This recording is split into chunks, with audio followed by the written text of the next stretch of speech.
Welcome back, everybody. We are picking up our chat with international superstar and new author Priyanka Chopra Jonas. She is opening up about her life in her very first memoir entitled Unfinished. So, Priyanka, in your book, you also dive into details about your marriage with a little known guy by the name of Nick Jonas. And what you reveal is really interesting that, especially, pre pandemic, both of you international superstars, but you made a rule that said no matter where either of you are in the world, that you would see each other at least once a month. Clearly, that is a testament to how busy both of you were, especially pre pandemic.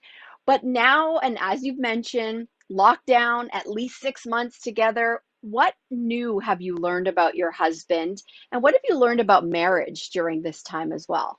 Honestly, I was so grateful for it. I've Mm. spent such a long time having that crazy pace where that rule was required. I mean, that sounds insane when someone else says it.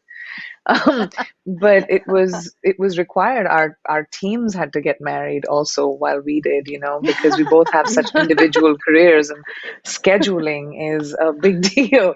So, but I'm so just grateful that, we both prioritized each other and we spent, even though our careers demanded us to in different places, we made sure that we saw each other often enough. Every time I had a day off or he had a day off or a couple of days off, we'd fly across the world. But COVID has made that hard, but having those 6 months together at home laid such a great foundation to our marriage. We got to know each other as people and realized that we actually love each other's company so much, and having Oh. conversations is the best part. And it was really nice to have that. In your book, Unfinished, you write about the wedding and in particular the traditional ceremonies and celebrations leading up to the big day, including the Sangeet, which was posted on social media. Here it is, which millions of people watched, including me and Mel multiple times. We contributed to those millions of views because, of course, the choreography, first of all, is amazing. The costumes are amazing. The energy, the cinematography, so good. It went viral. A lot of people were introduced to these celebrations culturally and were invited in to learn more about a culture that they may not have known much about. So when you look back at this footage and just now, for example, what do you think? That was a little extra.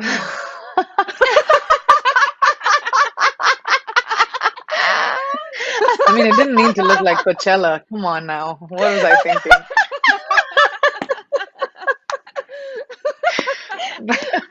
I didn't have too much time. We didn't have enough time to think about all of these things, guys. It was like 2 months and we were getting married and did the best we can.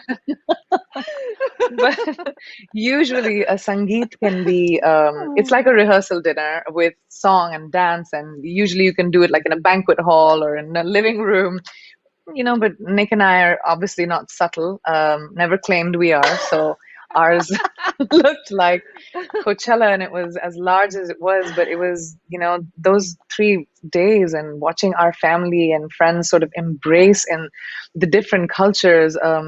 We had made these little booklets in everyone's rooms, which was Western weddings for dummies and Indian weddings for dummies, and kept it in everyone's room so that people knew what was coming and they weren't surprised, because the Indian side had not really been to a Western wedding and the Western side had never really been to an Indian wedding. It was all new for everyone, and it was such a joy to see everyone lapping it up. And this Oh. cultural mashup is who I am. It's how I grew up, and it was my joy to be able to, introduce my culture to people. I love doing that. I Beautiful. love that you just said this is who I am, because, I think what many of your fans and what we love about you is your unapologetic ambition, which is used to be a bad word for women. And I think a Hmm. lot of women still struggle with being who they are and going for what they want. So, was there a moment that you realized you are truly comfortable with going for it, whatever Priyanka wants and whoever Priyanka will be, will be?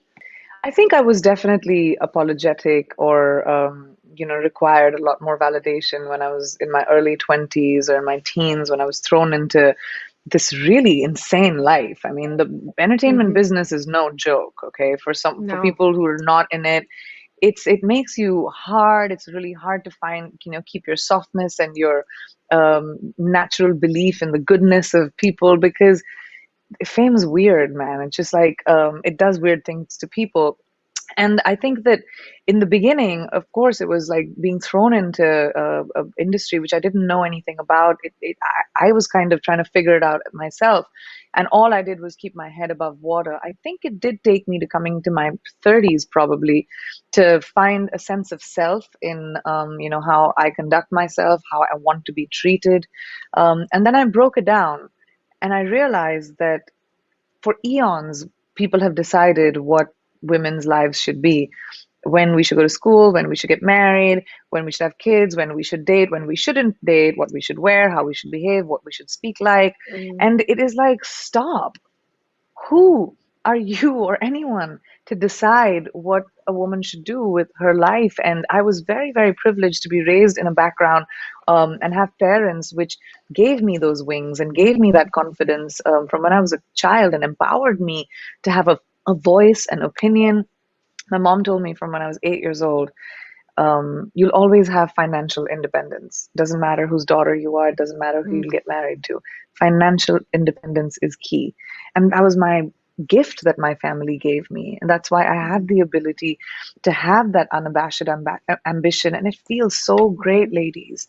When you dream a dream and you take one step towards it and the second step, and slowly when you look back, you've built your own journey in your life. It's amazing. It's a freedom that guys have enjoyed for a very long time, and there is nothing wrong in wanting, to find your purpose, whatever that might be. Well, it is time for us to finish this interview, but we so appreciate your time and we wish we didn't have to end the talk, but a lot of people want to talk to you. Thank you so much for joining us, Priyanka. Thank you so much, ladies, for having me. It's always so nice to talk to you guys. And Priyanka's book, Unfinished, is out now. Don't go anywhere. We're going to be right back.